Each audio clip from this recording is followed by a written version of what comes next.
Hi, my name is Katabi Cece, and today I'm going to be talking about Arthur Miller.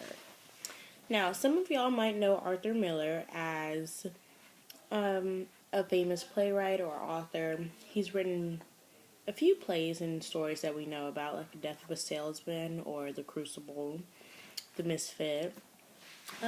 So he's a pretty famous writer.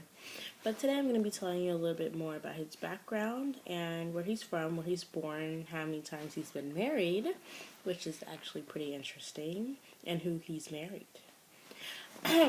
Well, Arthur Miller was born on October 17th of 1915. He has two parents, of course, because that's what it takes to make a baby. His mom was Augusta Miller, and his father was Isidore Miller. They had a family business, S. Miller and Sons. They lived in Manhattan, New York, and that's where Arthur Miller is from.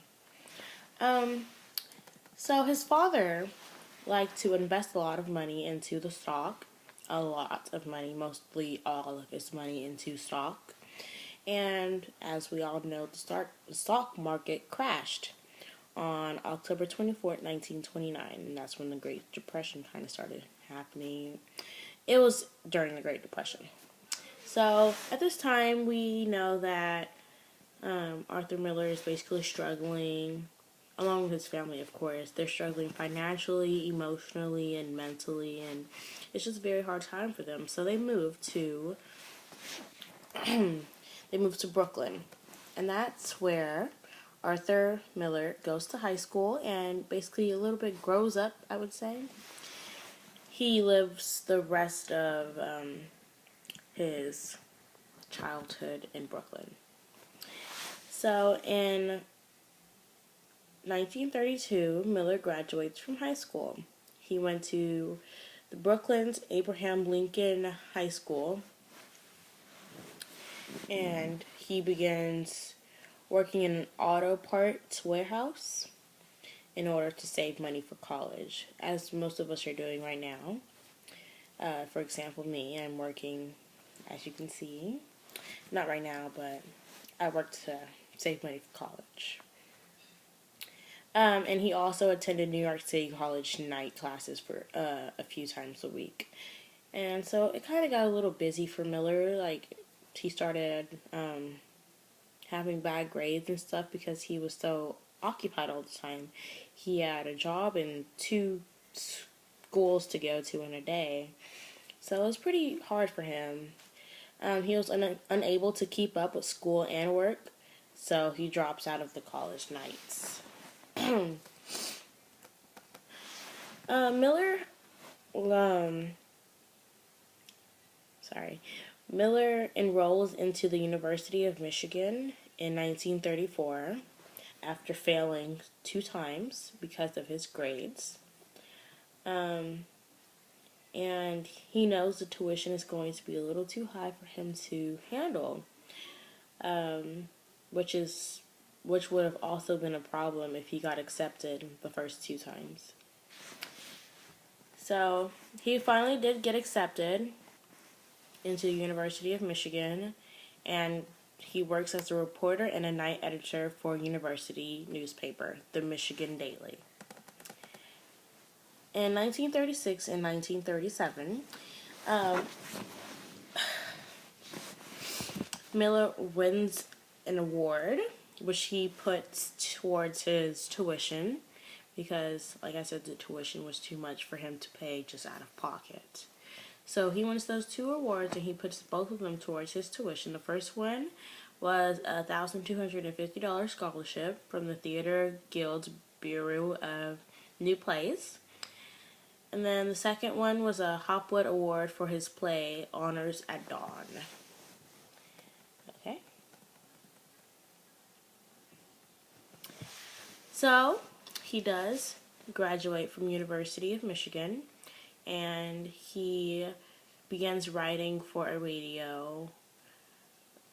He started writing plays for the Federal Theater Project in New York City. And then, so it was kind of like happily ever after. He got his degree. He was in a job that he liked to work. And then finally, on August 5th of 1940, he marries his college sweetheart. That is just so cute, right? No. You'll find out why later. It's not cute.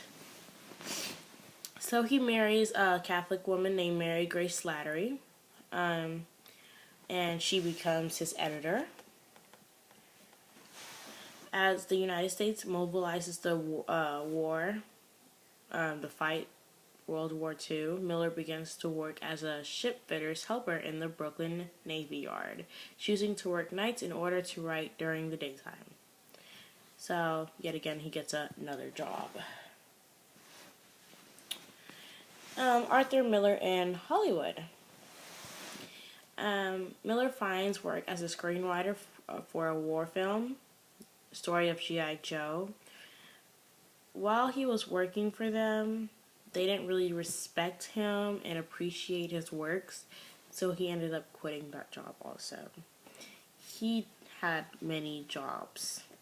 Arthur Miller had many jobs.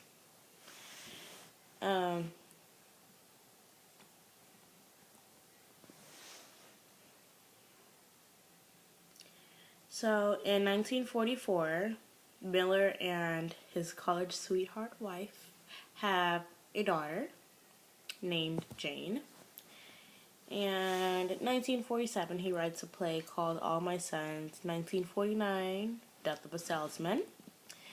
In 1951, this is when things get interesting, he has an affair with Marilyn Monroe. So he has an affair with Marilyn Monroe, and you think it's just an affair, oh, it's over, blah, blah, you know. No. In 1953, he writes The Crucible and a few more plays. And then in June 29th of 1956, he marries Marilyn Monroe. Ta-da! Da-da-da-da! No. So he marries Marilyn Monroe. So Arthur Miller was always at party meetings for Congress, but he was never a member of Congress, so why was he there?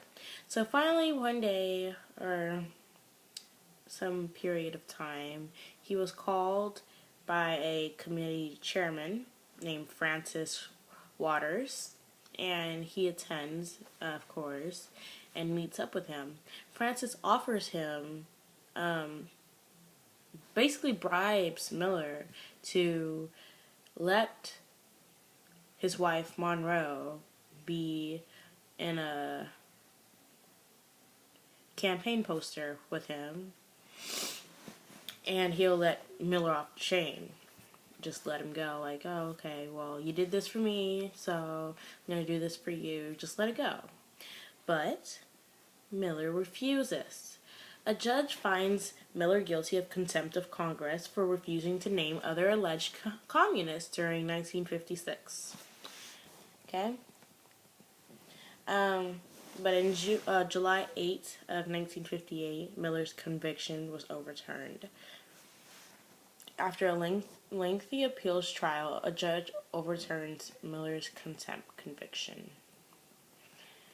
So in 1961, he writes The Misfits, and then February 17th, 1962, he has his third marriage.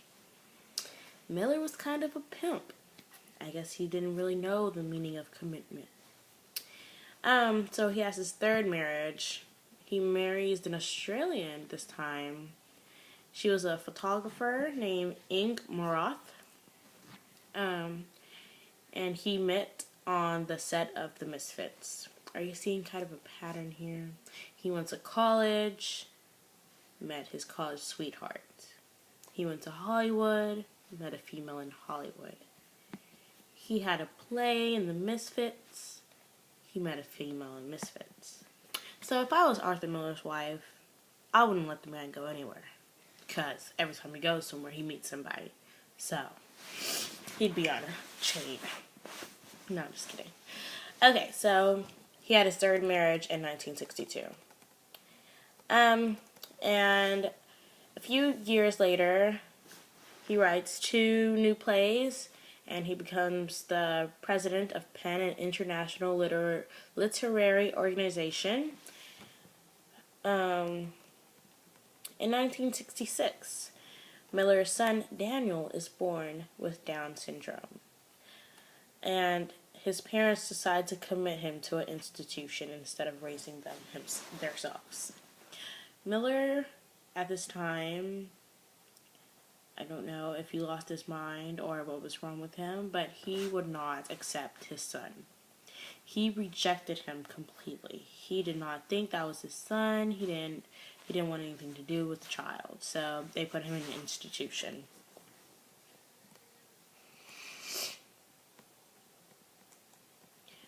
So Miller writes a few more plays again, or stories.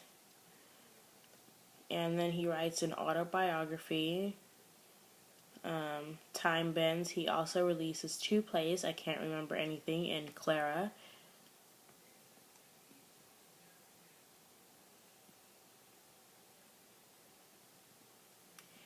And then January 30th, 2002, Arthur Miller's last wife, passes away. She passes away from lymphatic cancer, which is a very sad situation.